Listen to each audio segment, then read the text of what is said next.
오늘 하나님께서 우리에게 주신 말씀은 구약성경 출애굽기 20장 3절의 말씀과 신약성경 마태복음 6장 24절의 말씀입니다. 출애굽기의 말씀입니다. 너는 나 외에는 다른 신들을 내게 두지 말라. 마태복음의 말씀입니다. 한 사람이 두 주인을 섬기지 못할 것이니 혹 이를 미워하고 저를 사랑하거나 혹 이를 중히 여기고 저를 경히 여김이라. 너희가 하나님과 재물을 겸하여 섬기지 못하느니라. 아멘.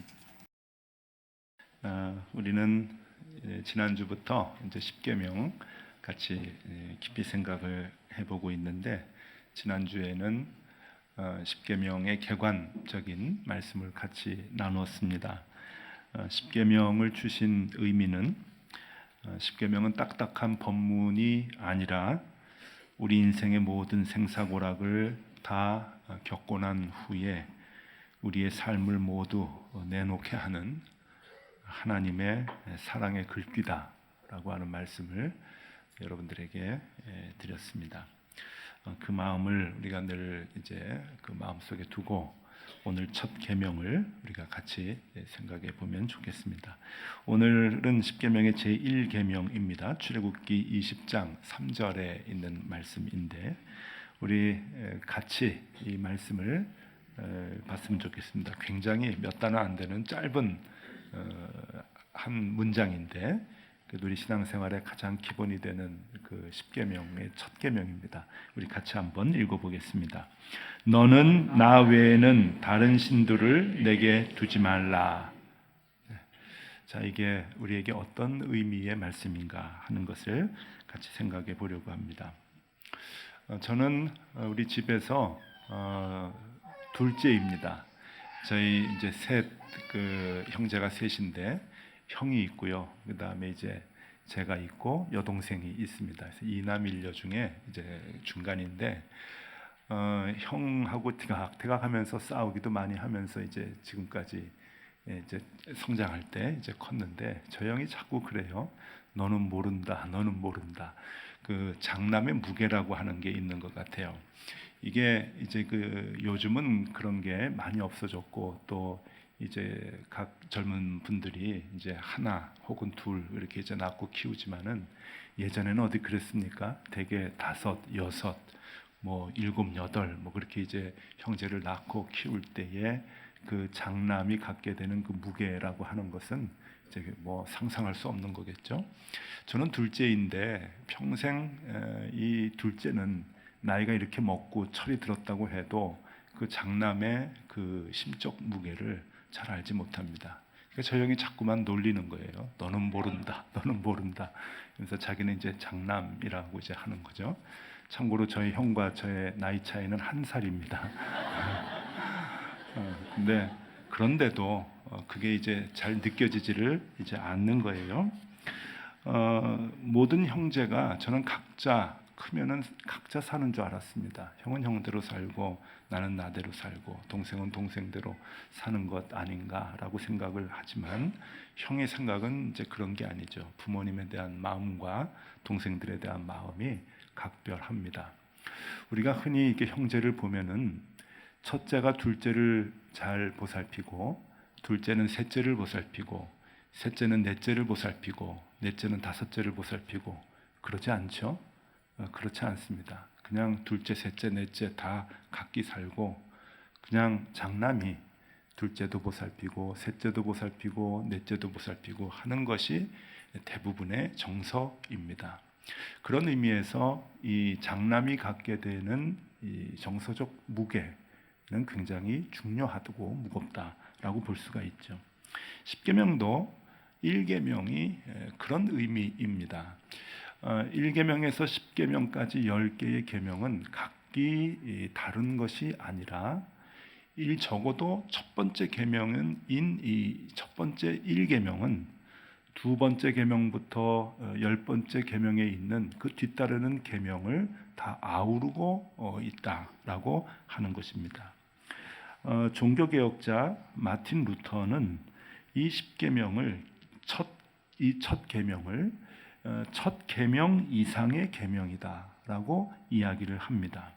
핵심 계명이라고 하는 거죠. 그러면서 이 1계명이 다른 모든 계명을 이끌어 간다라고 말을 합니다. 포괄하고 있다라고 얘기하는 거예요. 루터는 그가 쓴 소요리 문답이라고 하는 책에서 제1계명의 의미를 아주 간결하게 하나님을 두려워하고 사랑하는 데 있다라고 얘기를 하면서 이 하나님을 두려워하고 사랑하라고 하는 이 명령이 두 번째 계명, 세 번째 계명부터 해서 10번째 계명까지 포괄하고 있다라고 하는 겁니다. 예를 들면 이런 거죠. 네 번째 계명을 우리가 생각을 해보면은 네 번째 계명은 안식일을 거룩히 지키라라고 하는 건데 그냥 거룩히 지키는 것이 아니라 첫 번째 계명이 그 네 번째 계명을 포괄한다고 하는 거예요. 그러니까 하나님을 두려워하고 사랑하는 마음으로 안식일을 거룩히 지키라 이렇게 돼야 된다는 거죠. 다섯 번째 계명은 이렇게 돼야 된다는 얘기입니다. 하나님을 두려워하고 사랑하는 마음으로 부모를 공경하라. 또 여섯 번째 계명은 하나님을 두려워하고 사랑하는 마음으로 살인하지 말라. 이렇게 되니까 이제 이해가 가는 거죠. 아홉 번째 계명을 보면은 하나님을 두려워하고 사랑하는 마음으로 거짓 증거하지 말아라. 그래서 이 첫 번째 계명은 다른 모든 계명을 포괄하고 있다라고 이야기를 합니다. 그런데 이 첫 번째 계명, 굉장히 짧은 이 한 문장에 신학적인 논쟁이 지금껏 계속 이제 내려옵니다. 이 신학적인 논쟁이라고 하는 것은 그 이제 의미를 조금 다르게 이제 해석을 한다고 하는 개념이기도 한데, 뭐 이 짧은 문장에 무슨 신학적 논쟁이 있을 수 있겠는가 생각을 하지만 그렇지 않습니다. 이 나 외에라고 하는 이 단어가 조금 문제가 됩니다. 요 나 외에라고 하는 이 말의 히브리 원어는 알파이니라고 하는 말입니다. 이건 뭐 그렇게 뭐 중요하지 않으니까 뭐 외우실 필요는 없습니다. 알파이니. 근데 중요한 것은 이 알파이니라고 하는 이 히브리 말의 직역, 그러니까 원래 말의 뜻은 내 앞에서라고 하는 뜻입니다. 내 앞에서. 그것을 이제 신학자들이 이제 성경을 번역하면서 우리 이제 개역 성경도 그렇죠. 번역을 하면서 나 외에는라고 이제 번역을 했습니다. 근데 이것이 세계적으로 이제 구약학자도 그렇고 또 히브리 사람들까지 이 두 개를 가지고 아직 이제 뭐가 정확한 뜻이다라고 하는 결론을 내지를 못하고 있는 거예요. 한쪽 신학자들은 나 외에는이 맞다. 그게 이제 정확한 뜻이다 그러고 한쪽에서는 아니다. 히브리 원래 말 뜻이 이 말의 단어 뜻이 내 앞에는이라고 하는 건데 내 앞에는이 맞다라고 그렇게 이제 얘기를 하죠. 여러분, 나 외에 다른 신을 두지 말아라라고 하는 말과 내 앞에 다른 신을 두지 말아라라고 하는 말이 그냥 어떻게 보면은 뭐 똑같지 뭐 이렇게 생각하실 수 있지만 미묘한 차이가 이 안에 있습니다. 여러분 그 성경을 갖고 계시죠? 개역 성경, 우리가 개역 개정판을 주로 이제 우리가 보는데 이 개역 개정판 성경을 이렇게 이제 보시면 한번 지금 확인해 보셔도 돼요. 그 출애굽기 20장 3절에 나 외에는 하는 그 단어에 번호표가 있습니다. 그리고 그 밑에 조그만 글자로 거기에 대한 해석을 이제 주석을 해주는데 히브리 단어에서는 내 앞에는이라고 써 있다고 이제 얘기하고 있죠. 그러니까 히브리 말로는 이게 내 앞이다. 이제 그렇게 이제 되어 있어요. 또 개역 성경에는 나 외에는이라고 이제 번역이 돼 있지만 공동 번역이나 표준 세번역 성경은 직역으로 이제 번역을 한 것으로 이제 유명을 하죠. 이 표준 세번역 번역에는 공동 번역과 이 표준 세번역에는 내 앞에는이라고 1계명을 그렇게 이제 번역을 해주고 있습니다. 자, 이렇게 왜 이제 나 외에는 내 앞에는 이게 무슨 차이인가 하면은요. 나 외에는이라고 할 때는 유일신 사상이 굉장히 강조가 되는 것이죠.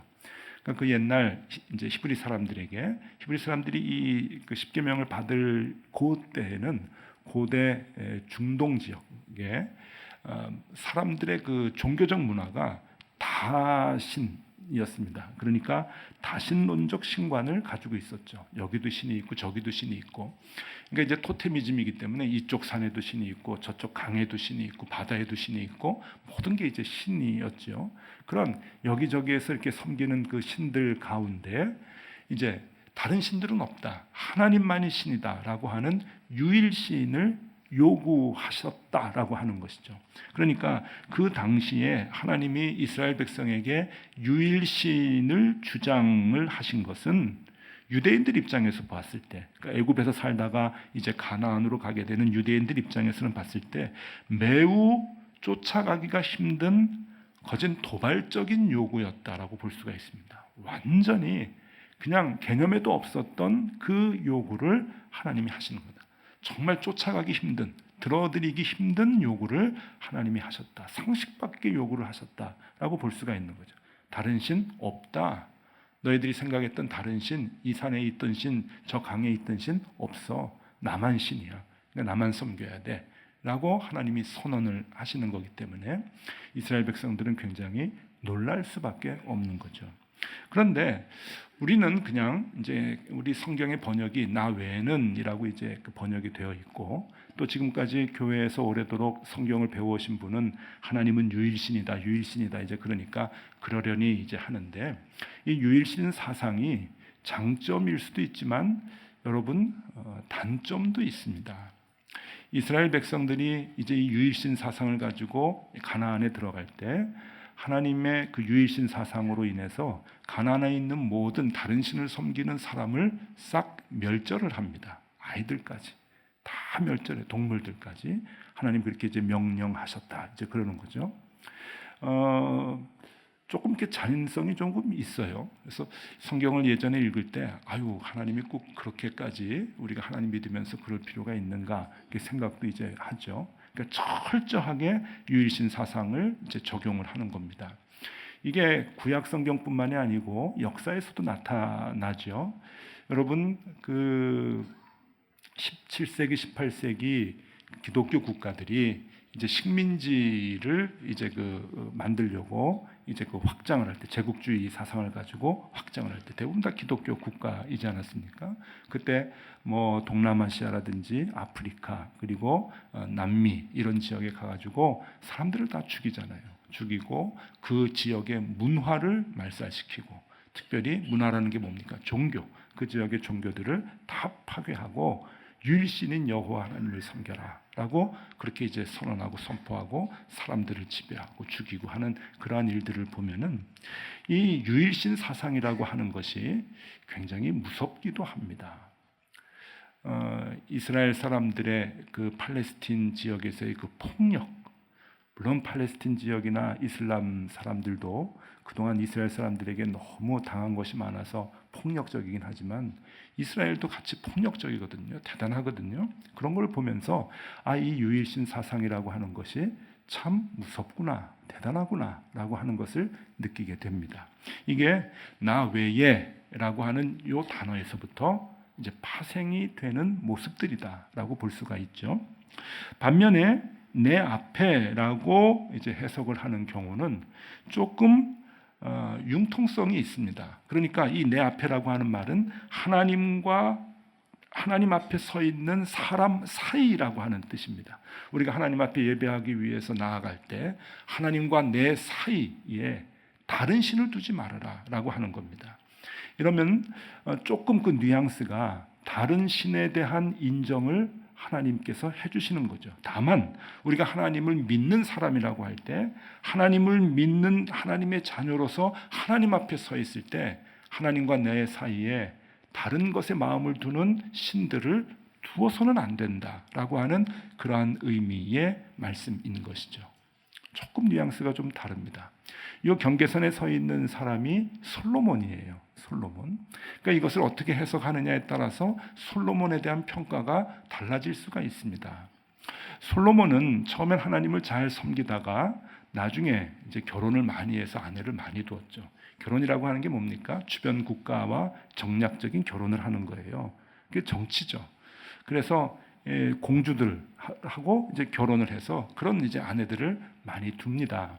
그런데 그들이 이제 시집을 올 때, 이스라엘로 시집을 올 때 이제 자기들이 섬겼던 신들을 이제 많이 가지고 오죠. 열왕기상 11장에 보면은 암몬의 밀곰신, 또 모압의 그모스신, 암몬 자손의 몰록신, 이름도 희한한 듣도 보지도 못한 그런 신들을 가져오는데, 문제는 여러분 솔로몬이 그 신들을 위한 신당을 짓습니다. 어디에 짓는지 아십니까? 예루살렘 성전의 맞은편에 짓습니다. 맞은편. 그러니까 이 솔로몬은 이 혼합 종교라고 볼 수가 있는 거죠. 그러니까 이게 솔로몬도 자꾸 우리가 솔로몬 나쁘다 이방신 들어왔다 그러면은 솔로몬도 할 말이 있는 거예요. 아니다. 나는 나 외에라고 하는 말이 아니고 내 앞에 다른 신을 두지 말라고 하는 계명을 지켰다. 그렇게 볼 수가 있는 거예요. 솔로몬은 하나님께 제사를 드리기 위해서 예루살렘 신전에 들어갔을 때, 성전에 들어갔을 때 하나님과 자기 사이에 다른 신을 두지 않은 거예요. 다른 신들은 다 맞은편에 둔 거예요. 그런 거예요. 여러분, 이게 중요합니다. 그런데 솔로몬 후대에 나오는 왕들은 바알과 아세라의 신을 예루살렘 성전 안으로 가지고 들어가죠. 하나님과 인간 사이에 다른 신들이 끼어들게 되는 거예요. 그러니까 이 나 외에와 내 앞에라고 하는 이 단어의 차이는 사람에 대한 신앙의 평가에 대한 차이로 나타날 수가 있는 거죠. 그러면 예수님은 이 첫 계명에 대해서 어떻게 이야기를 하시는가 하는 겁니다. 예수님은 우리에게 가르쳐 주시기를 마태복음 6장 24절에서 이렇게 얘기하시죠. 한 사람이 두 주인을 섬기지 못할 것이니 혹 이를 미워하고 저를 사랑하거나 혹 이를 중히 여기고 저를 경히 여김이라. 너희가 하나님과 재물을 겸하여 섬기지 못하느니라. 뭐 같으세요? 나 외에는 같으세요? 내 앞에는 같으세요? 뭐 그렇게 중요한 건 아닙니다. 근데 이 글의 뉘앙스를 보면은 나 외에는 보다는 내 앞에는 쪽이 조금 가까워요. 그도 그럴 것이 마태복음 22장 21절에 보면은 예수님께서 이렇게 가르치시죠. 가이사의 것은 가이사에게, 하나님의 것은 하나님에게. 그러니까 이 사람들이 어디에 마음을 두고 살아가는지를 알고 계시는 거예요. 그러니까 사람들이 마음에 두고 자신의 각자의 우상을 섬기고 신을 섬기는 거 다 이제 아시면서 하나님을 믿는 사람들에게 얘기하시는 거예요. 명령하시는 거예요. 그러나 너희는 하나님을 따른다고 하고 예수 그리스도를 사랑한다고 하는 너희는 하나님과 너희 서 있는 그 자리 사이에 다른 신들이 다른 것을 의지하는 그 마음이 들어오지 못하도록 하나님만을 의지해라 라고 하는 그 요구를 우리에게 하시는 것이죠. 결국 나 외에는 이라고 하는 말씀이나 내 앞에는 이라고 하는 말씀이 하나님을 믿고자 하는 우리에게는 큰 차이가 없는 것이죠. 우리가 하나님을 의지합니다. 하나님만을 나의 신으로 섬기겠습니다 라고 하는 그 고백을 가지고 나가는 거예요. 그러면 하나님과 내 사이에 두어서는 안 되는 신들은 무엇인가 하는 겁니다. 그게 중요하죠. 여러분, 지금까지 신앙생활 해오시면서 나 외에 다른 신을 두지 말아라 했을 때 나 외에 다른 신이 무엇이라고 가장 많이 들어오셨어요? 부처님이라고 들어오셨습니까? 알라신이라고 들어오셨습니까? 아니죠. 뭐라고 들어오셨습니까? 돈이라고 제일 많이 들어보셨을 거예요.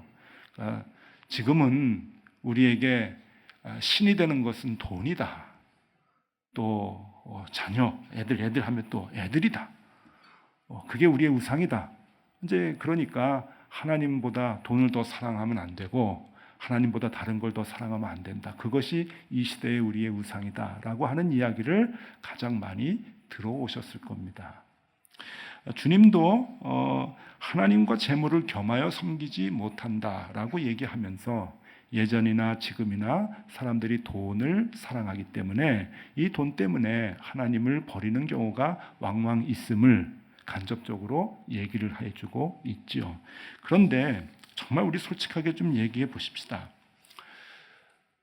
돈이 우상입니까?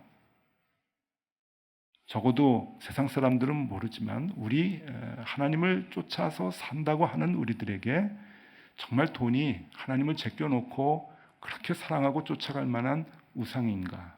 저는 그런 것 같지는 않습니다.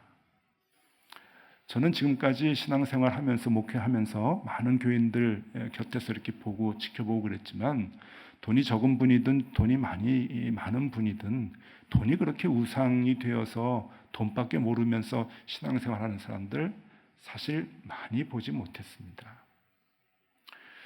여러분, 우리 주님께서 이 혼합 종교 두 가지를 이렇게 그 경계를 하시는데, 여러분, 저는 그래요.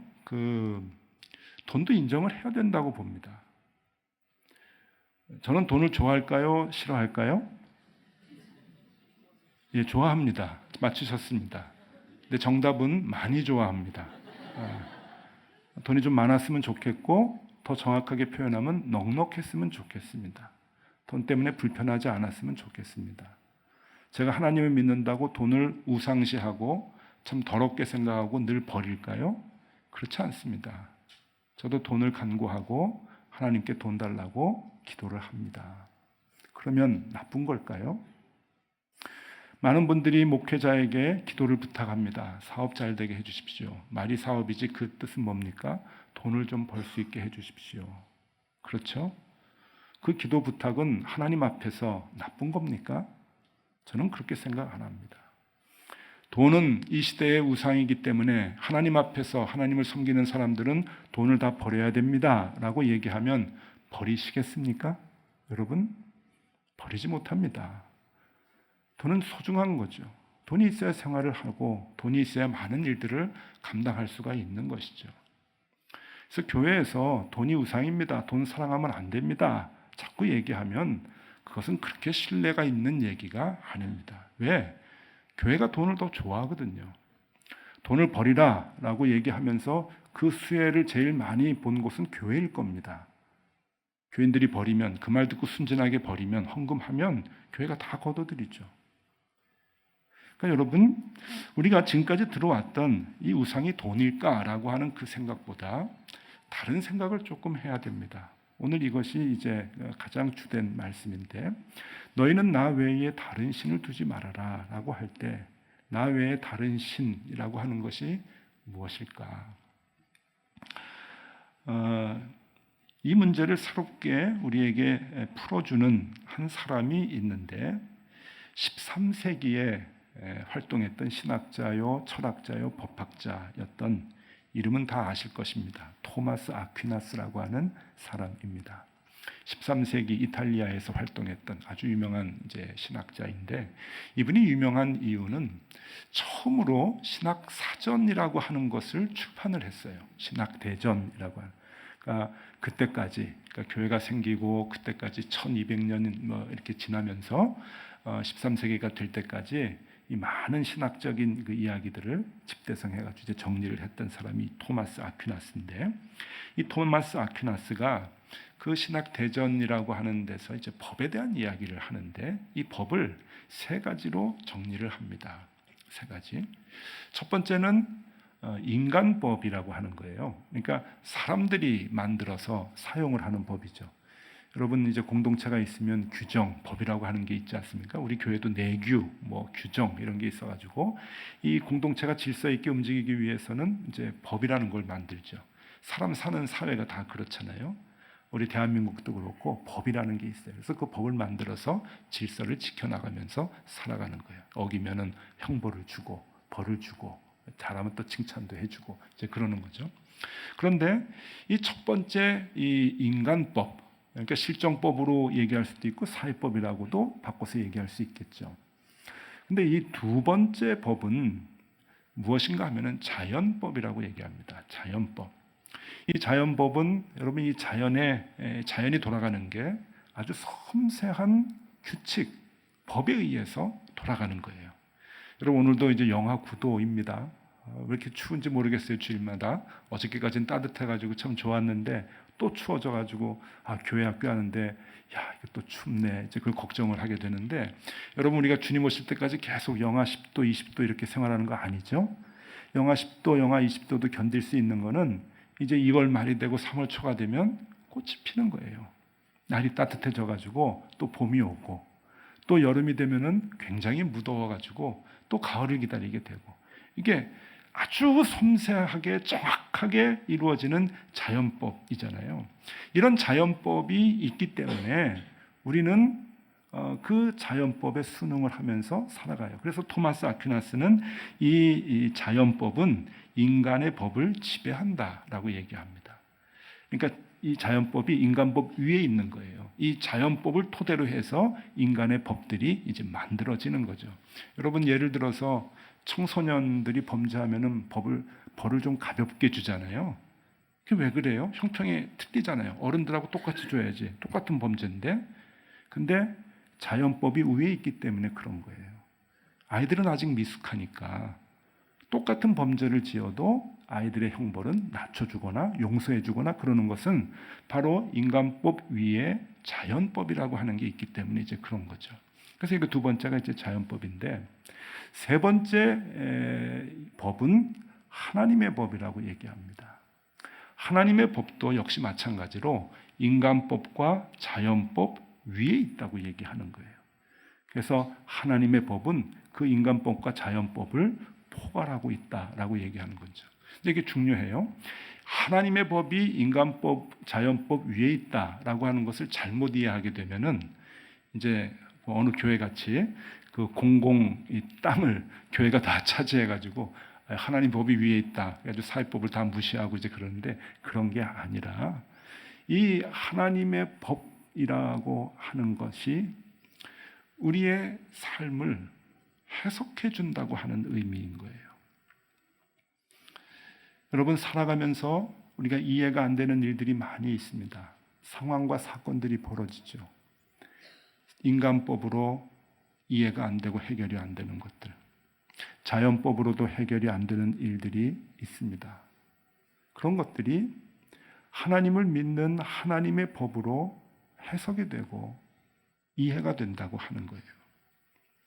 법은 우리의 문제들을 해결해 주는 게 법이잖아요. 삶의 문제가 다 인간법으로, 사회법으로 해결이 됩니까? 이해가 됩니까? 자연법으로 다 해석이 됩니까? 이해가 됩니까? 안 될 때가 더 많단 말이에요. 그러나 가장 중요한 일들은 인간법으로도 자연법으로도 해결이 안 되고 해석이 안 되는데, 그것 하나님의 법으로 그것들이 해석이 된다라고 하는 거죠.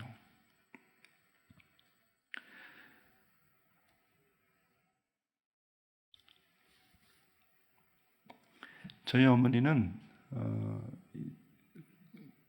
이제 정의교회에서 이제 오신 분들은 이제 조금 들어서 이제 아시겠지만, 저희 어머니는 17년 동안 이제 뇌출혈로 이제 누워 계시다가 이제 돌아가셨습니다. 가족들이 고생 많이 했죠. 제일 고생하신 분 저희 어머니죠. 저희 어머니 쓰러졌을 때 연세가 56이었어요. 그러다가 17년 누워 계시고 73세 이제 돌아가셨는데, 제가 젊었을 때 이제 쓰러지셨죠. 그때는 저희 어머니가, 저희 어머니 때문에 가족들이 많이 힘들 때는 아주 못된 생각도 했습니다. 아유, 어머니 또 나이도 많으시고 또 이제 할 만큼 또 역할도 하셨는데, 뭐 그런 생각도 좀 했는데, 지금 와 생각해 보니까 올해가 저희 어머니 쓰러지셨던 나이예요, 제가요. 그러니까 캄캄한 거예요. 한창이셨을 때 쓰러지셨구나. 그리고 73까지 누워 계시다가 이제 돌아가셨는데, 여러분, 해석이 안 돼요. 해석이 안 돼요. 저희 어머니 누구보다도 열심히 일하셨거든요. 가족들 많은 집에 시집 와가지고 정말 애 많이 쓰셨는데, 고생하다가 아이들 다 키워놓고 이제 호강 좀 해야 될 텐데 돌아가셨어요. 여러분, 자연법이라고 하는 게 뭐예요? 고생하면 나중에 열매를 얻는 거예요. 편히 쉴 수 있는 게 자연법이죠. 자연법으로 저희 어머니의 상황은 해석이 안 돼요. 그럼 어떻게 해석하겠습니까? 무엇으로 그 상황을 해석할 수 있겠습니까? 그때 하나님의 말씀이 내 삶에 들어오는 거예요. 그 하나님의 법이 내 삶에 들어오니까 그 상황이 해석이 되는 거예요. 정리가 되는 거예요. 왜 나입니까? 왜 우리 가정입니까? 하는 그 의문 속에 하나님의 특별한 의도와 하나님의 특별한 마음이 담겨져 있다고 하는 것을 비로소 깨닫게 되는 거예요. 힘들고 어려운 일을 당하시는 분들이 왜 없으십니까? 가정적으로 힘든 분도 계시고 사업의 실패 때문에 어려운 분들도 계십니다. 여러분, 사업에 실패했다고 보십시오. 열심히 했는데 실패할 수 있죠. 그게 자연법으로 이해가 됩니까? 사회법으로 이해가 됩니까? 열심히 하면 결과가 좋아야 되고 좋은 열매를 얻어야 되는 것이 자연법인데 그런 것으로 해석이 안 되는 일들이 얼마나 많습니까? 자녀가 어려운 일에 당하는 그런 상황은 또 얼마나 많습니까? 그런 일들이 해석이 됩니까? 여러분, 우리 저 뒤에 우리 여름이 같이 와서 예배를 드립니다. 첫 주부터 지금까지 5주를 계속 와서 함께 예배 드립니다. 자연법으로 해석이 안 되는 일이죠.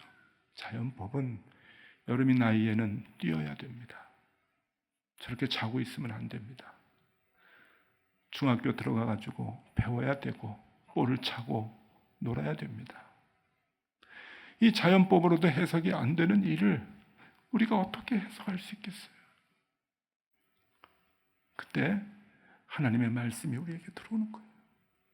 그리고 그 말씀으로 인해서 그 이해가 전혀 되지 않는 우리의 상황과 우리의 처지들이 해석이 되는 거죠. 여러분, 그것이 치유입니다. 우리의 질병과 우리의 고통과 우리의 아픔이 우리의 상황을 이해하게 될 때 치유가 되는 거죠. 조금이라도 알게 될 때 치유하게 되는 거죠. 인생의 길이라고 하는 것은 인생의 길을 인도한다. 주님이 우리를 인도한다라고 하는 것은 그 인생의 의미를 알려주는 것입니다. 누가 우리를 인도한다라고 하는 것은 야, 너 그냥 잠자코 따라와. 그래서 데리고 가는 게 아니라 우리의 인생의 길의 의미를 알려주는 것이 인도하는 거거든요. 하나님이 우리를 인도하신다라고 하는 것은 그 순간순간 그 굴곡진 그 삶의 모습들의 의미들을 알려주시는 거예요. 그것을 알려주는 유일한 것이 무엇이냐? 인간법이 아닙니다. 자연법이 아니에요. 그것으로 해석이 안 되는 것을 하나님의 법인 하나님의 말씀으로 해석을 해주시는 거예요. 그래서 그 말씀이 우리의 삶에 들어올 때 그렇게 이해가 가지 않던 수수께끼 같았던 우리의 삶을 조금씩 깨달아 나갈 수가 있는 거죠.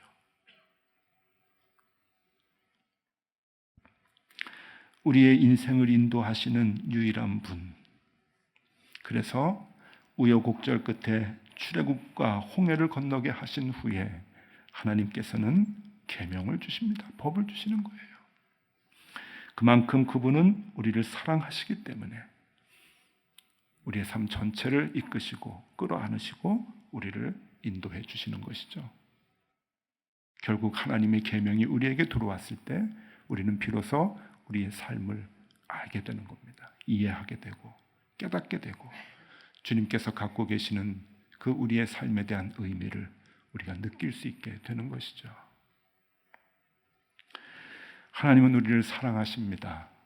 그래서 끝까지 포기하지 않고 인도하십니다. 출애굽기 20장 5절에 보면 우리 다음 주에 아마 이제 더 자세하게 볼 텐데 이 십계명 안에 있는 이 말씀을 보면은 하나님이 질투한다라고 하는 단어를 직접 쓰세요. 십계명 안에 질투라고 하는 그 단어를 주시는 거예요. 5절을 제가 읽어드리겠습니다. 그것들에게 절하지 말며 그것들을 섬기지 말라. 나 내 하나님 여호와는 질투하는 하나님인즉 나를 미워하는 자의 죄를 갚되 아버지로부터 아들에게로 3, 4대까지 이르게 하거니와. 질투하는 하나님이다. 하나님이 우리를 사랑하시는데 질투하신다 그래요. 저는 성경을 보면서 하나님 왜 이렇게 좀 현찮은 단어를 쓰실까? 좀 고급스러운 느낌의 단어도 있는데 질투, 하나님 마음이 좀 밴댕이 소갈딱지 같은 거 아닌가 하는 그런 마음이 좀 드는데 성경을 보면서 그 마음이 없어졌어요. 우리가 조금 번역하는 게 좀 우리가 사용하는 안 좋게 사용하는 이제 단어로 번역을 했구나 하는 생각이 드는 거예요. 스가랴 8장 2절에 보면은 똑같은 질투라고 하는 말이 나옵니다. 읽어드리겠습니다. 만군의 여호와가 이같이 말하노라. 내가 시온을 위하여 크게 질투하며 그를 위하여 크게 분노함으로 질투하노라. 질투라는 말이 나와요. 근데 이 스가랴 8장 2절을 표준 세번역으로 보면, 아까도 말씀드렸죠. 표준 세번역은 직역이다 그랬어요. 단어를 그대로 직역을 해놓은 건데 이렇게 표현합니다. 나 만군의 주가 말한다. 나는 시온을 열렬히 사랑한다. 누구라도 시온을 대적하면 용서하지 못할 만큼 나는 시온을 열렬히 사랑한다. 질투라는 게 뭐냐? 하나님의 질투. 그것은 저와 여러분들을 열렬히 사랑하시는 하나님의 마음이에요. 포기하지 않으시는 하나님의 마음. 홍해도 건너고 광야도 건너고 그리고 출애굽에 얽매였던 곳에서도 하나님이 우리를 구해주셔서 온갖 인생의 굴곡을 다 경험하며 지금까지 왔는데 이제와 보니 하나님이 우리를 열렬히 사랑하셔서 우리를 너무너무 사랑하셔서 구원해 주시기 위해 이끌어 주신 하나님의 인도하심이라고 하는 거예요. 그래서 고생하고 아프고 고통스럽고 괴로웠을 때 그 의미를 우리가 알지 못했는데 하나님께서 우리에게 법을, 계명을 훅 주셨을 때 그 계명을 통하여 비로소 우리의 삶의 의미를 깨닫게 되는 것이죠. 나 외에는 다른 신을 두지 말아라. 무슨 뜻입니까? 하나님의 말씀 외에는 우리의 삶의 인생의 굴곡의 해석을 하지 말아라 라고 하는 그런 뜻입니다. 하나님의 말씀으로 우리의 인생을 들여다보라는 얘기예요. 하나님의 말씀으로 우리가 걸어왔던 모든 길들을 들여다보라고 하는 겁니다. 하나님의 말씀으로 우리가 앞으로 걸어갈 길들에 대해서 하나님의 의미를 귀 기울여 들으라고 하는 이야기입니다. 사회법이 저와 여러분들이 걸어온 인생의 길을 해석해 주지 않습니다. 자연법이 우리가 경험했던 모든 일들에 대해서 답을 주지 않습니다. 우리가 하나님의 법을 만날 때, 하나님의 법이 내 안에 거할 때, 하나님의 눈으로 내 인생을 볼 때 거기에 답이 있는 거예요. 왜? 하나님만이 우리를 열렬히 사랑하셔서 우리를 하나님의 계획으로 인도하시기 때문입니다.